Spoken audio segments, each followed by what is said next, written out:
Hello সবাইকে, আজকে চলে এসেছি সরস্বতী পুজোর সময়ের একটা ভিডিও নিয়ে। তো শাড়ি পরা যে সরস্বতী পুজোয় বাঙালির মাস্ট, সেটা সবাই তো জানোই। তো আমি শাড়ি পরে নিয়েছিলাম, এবার পিন আপ করে কিন্তু আমি একটা লাইট মেকআপ করে নেব দিনের বেলার মতন। আর যেহেতু দিনের বেলা, তাই কিন্তু সানস্ক্রিন মাস্ট। আমি লোটাসের একটা সানস্ক্রিন ইউজ করেছিলাম সেদিনকে।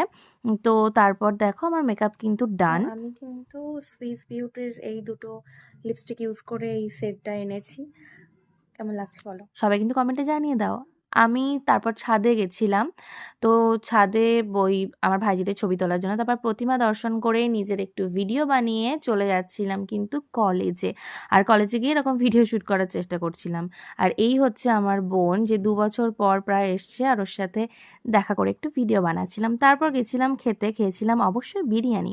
আমি জানি পুজোর দিন অনেকেই নিরামিষ খায়, আমিষ খাওয়া পছন্দ করে না। কিন্তু আমি আগের দিন নিরামিষ খাই, পুজোর দিন কিন্তু অঞ্জলি দেওয়ার পর থেকে আমিষই খায়। তো যাই হোক, যার যেটা নিয়ম।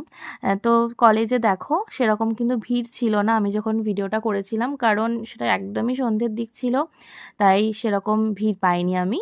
তো কলেজে কিন্তু বরাবরই এরকম সুন্দর করে সাজায়। তো এই বছরেও সেরকমই সুন্দর করে সাজিয়েছে। তারপর চলে গেছিলাম যে ঘরে আমাদের প্রতিমা থাকে সেখানে। তো এই দেখো লেখাই আছে ওপরে সুন্দর করে কাটোয়া কলেজ। তো দেখে নাও, প্রতিমাটা খুব সুন্দর একটা প্রতিমা ওখানে করেছিল। প্রতি বছরই ওখানে অন্যরকম সুন্দর প্রতিমা বানায়। তারপর খেয়ে নিয়েছিলাম ঘটি গরম। আর তারপরে চলে যাচ্ছিলাম রানীমা দেখতে। আর রানীমা ৩ বছর পুজো এবার হয়ে গেল। তো পরের বছর ৪ বছর হবে। তো রানীমার প্রথম বোধহয় এত বড় করে কাটোয়াতে আসার পরই এত জাঁকজমকপূর্ণ বোধহয় হয়েছে, আমার মনে হয়।